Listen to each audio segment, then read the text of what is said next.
Well, I came down to move cows this morning and I was greeted with a sight that I was not expecting and I did not want to see. And that is one of my cows out there is walking around with a dead calf hanging out of her. Not exactly sure what the problem is or what happened. It must have had its legs pointed the wrong way or something, but we need to get her up here and get that out. Regular viewers probably think I'm talking about this little heifer, but fortunately it is not her, but she is kind of going to be in the way while we're trying to do this.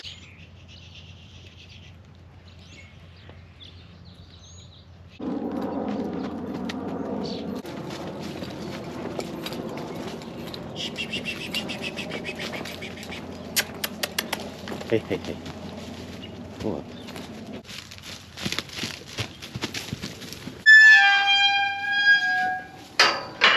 So my plan is to hold her in the tub alley while I go and get number 14. Once I get her up in the working corral, I can send the heifer back out into the big corral. She'll no longer be in my way. And then the next obstacle is the bulls. They are going to be in the way because we need to walk that cow through the field that they're in to get her up here. So we'll have to get them in the bullpen, and then I think we'll be all clear to start pushing her up this way. Unfortunately, we are in for a bit of a gruesome morning, but that's just part of it. That's what's going on today on Farmer Tyler Ranch.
Even though we are kind of, time is of the essence with any sort of job like this, but I don't think that it's necessary to make her run up there and really push on her hard, because realistically, what are we going to gain? Like a couple of minutes? That's not really going to make the difference between success and failure with this job.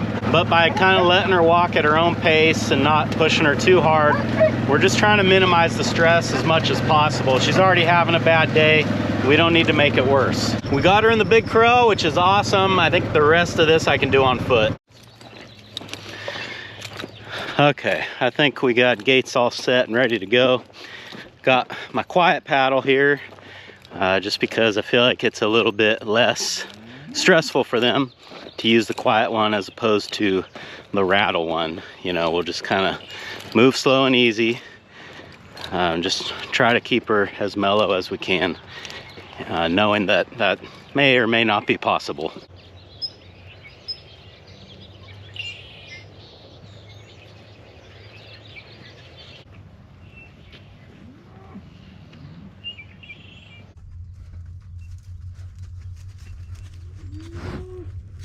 We got her caught now in the working corral. Next stop is going to be the squeeze chute, so I can go ahead and let this heifer back out into the main corral, and then I'll have access to the things I need access to.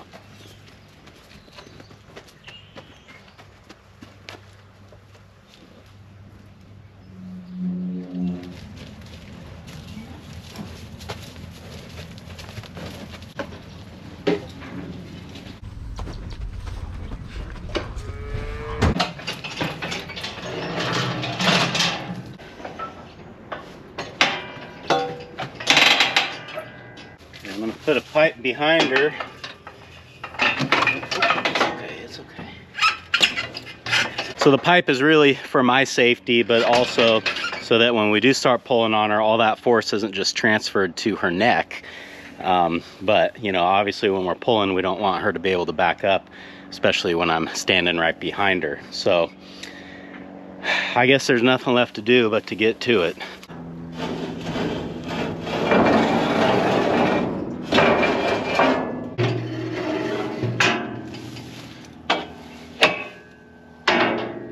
Okay, here we go. So I'll hook the strap up down here on this bottom rail. Purpose of that is that we'll be pulling the calf back and down at the same time, which is how they are supposed to come out. Judging by the way the calf is presenting, I don't know how much you guys have been able to see or what you can see right now, but I have a feeling that he just got his front legs goofed up, and once we get those straightened out, she'll probably be able to push it out on her own, is my guess. But hard saying for sure.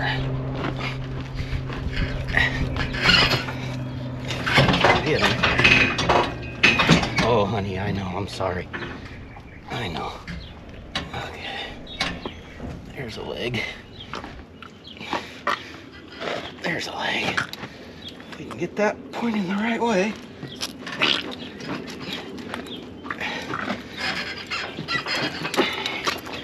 I think you can do it, honestly. Ah, come on, baby. There we go. That was a big hurdle. Okay. She's pushing real good. I think she can do it. And I mean, we don't have to worry about saving the calf, so. Come on, girl. Give me a good one. Give me a good one. Let's try to get that other leg. Oh boy, yeah, it's tight in there. Poor girl. We'll get him out. Don't worry, honey. We'll get him out. Oh, you almost got him. I think we're just gonna pull like this. Just a second, girl. Get you hooked up here.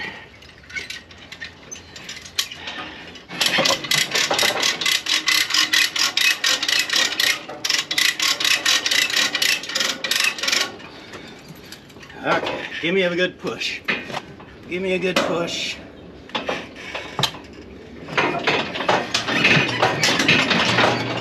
Give me a good push, honey. Come on.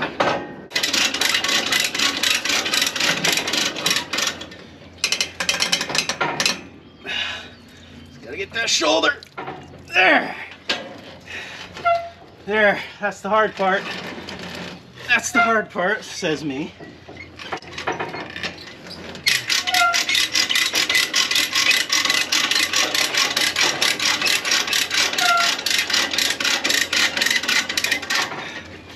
Okay, we're right there, honey. Oh, if you stood up, it'd be out. I know, not so easy to do. Not so easy to do. Got the hard part done. Now, this part's supposed to be easy.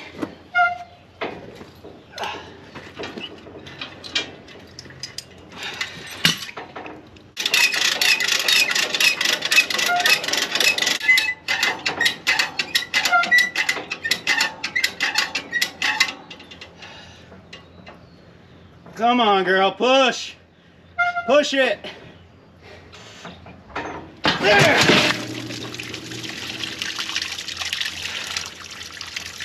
Oh, Lord. Lord, Lord, Lord. Oh, you poor girl. I am sorry that happened. Oh, my goodness. Oh, poor cow.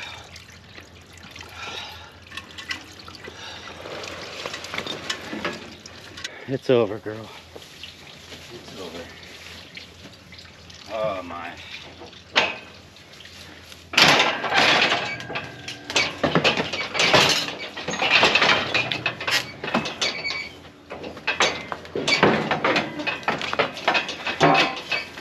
Oh, you poor girl. Oh.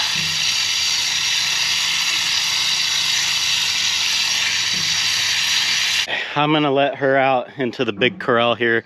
She can hang out with this heifer. She'll have some good shade and feed in there, and I feel like she probably doesn't want to be around me right now. I'm sure this ain't fun for anybody. We'll take a break, lay down.